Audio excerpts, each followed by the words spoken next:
So on Wednesday, I went to an estate sale on the west side. I got this cool bin, but inside of it I got a whole bunch of things.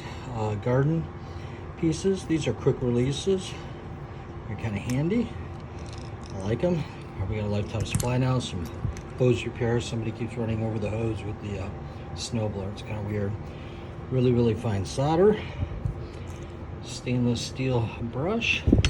This is kind of cool. This is a caliper for measuring, but it also has a scale on it. It's very cool. Not sure what these are. They're for releasing the pipe clamps, which we got a few, couple, maybe 5, 4, 6, I don't know. Never seen these before. This is an extension for drill bit. This is a really cool gimlet. So a gimlet is for making small countersinks or holes. And we got a countersink here. Some electrical fittings, push kind. Really small files, which would be handy for filing saws, which we did a few weeks ago. Nice Craftsman wrench, little calipers, pressure gauge, which hopefully works. This is something I will never use, but I really like. You put electrical conduit that's wrapped steel, aluminum, and then this cuts it. Then we got old-fashioned screwdriver. Not quite sure what this is. This is a little unique. It's pretty. Put that down for a second.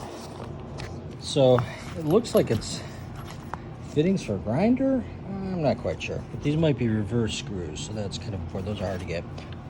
Leather mallet. This is just cool. So this is a right angle drill bit adapter, old school, with a nice wood handle. This here is really cool for making equal parted dimensions. So you could use it for drilling. Let's say you're going to do 1, 2, 3, 4, 5, 6, 7, 8 holes. You could mark it out there. Whoop, just came apart. So, and of course it, because of the way it's made, all the holes are going to be equally spaced apart. So it's kind of sharp. Anyhow, this looks homemade. So this is a glass cutter, and I believe you can extend this out a foot, use it as a circle, and I think this sticks on the glass. I don't know. It looks like leather. I haven't really looked at it yet. Then this is a genuine. I know it's genuine because it says genuine Stilson wrench. It's a big pipe wrench. So she's in nice shape. These are sandpaper for an oscillator. That's for carbide for grout. It's pretty fancy. Less shiny that is. Then we got a scraper. It's a very sharp blade. I know it's a scraper because it says scraper. And the sanding pad for that. So these are very hard to find, these extra pieces here, adapters, and then the wrench. Ventilator, because you never know if COVID's going to come back. Sanding screen, and then this one really caught my eye. So she's leather. It's in 2 pieces. That's what she won.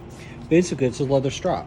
So you hang this like that, and then you can brush your knives or planes or whatever you want. So what that does is it puts a very fine sheen on there.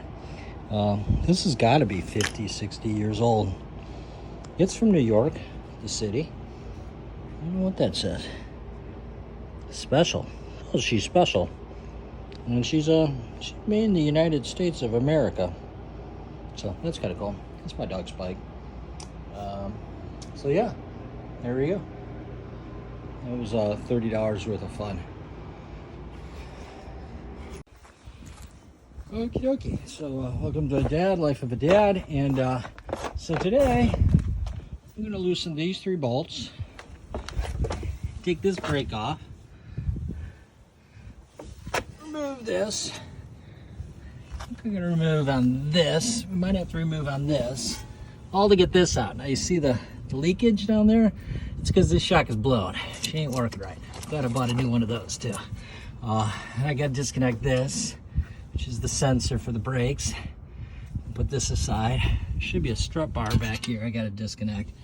but we can do that later. And so we're going to remove this. Now, also got to remove this bolt here, and then this whole piece right here needs to be spread. I got a special spreader to spread that. Then this pops on, and then take it over to that machine right there. Release the pressure on the spring, unbolt the top, take the spring, put them in the new shocks, and put it all back together. Then repeat the other side. So also that just the last time I drove it on Wednesday, I got a brake light warning light. So I think this shoe is gone.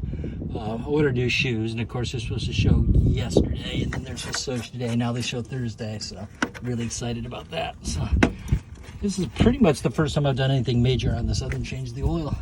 So here we go. You should see some aluminum in there. Okay, so we got the 3 bolts ready to go there. Got this all apart. So we took off the brake, took off the thingy to a stabilizer bar, took off both anchor points. I decided to take them off here because they were easier. And then this is all down, and the shock is ready to come out. So next we move on to that guy. It's not too bad. It's not fun out here. It's 39 degrees. Okay, so I've got her clamped. I'm not sure she's down all the way. I may have to readjust this, but now it's time to spin the bolt off.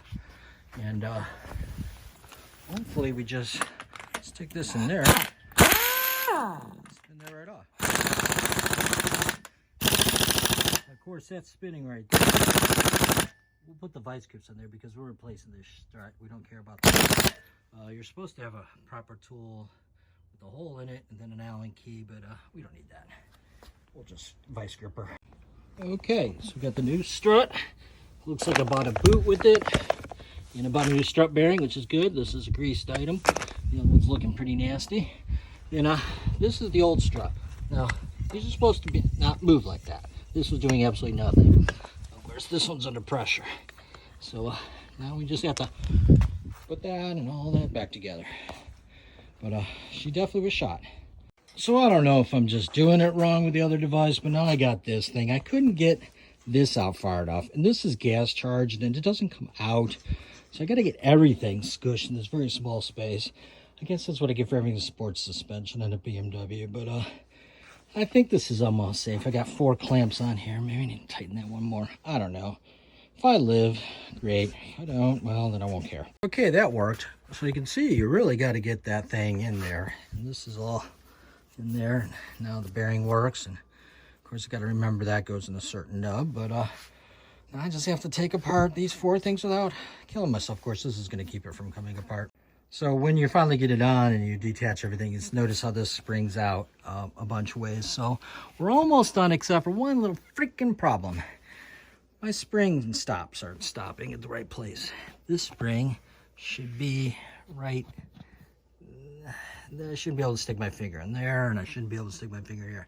So we're gonna compress on her again and just twist these back into place. But this should just take a few minutes. Then we put it back in the car. And then at some point, I gotta figure out the torques. I don't know all the torques on these fasteners.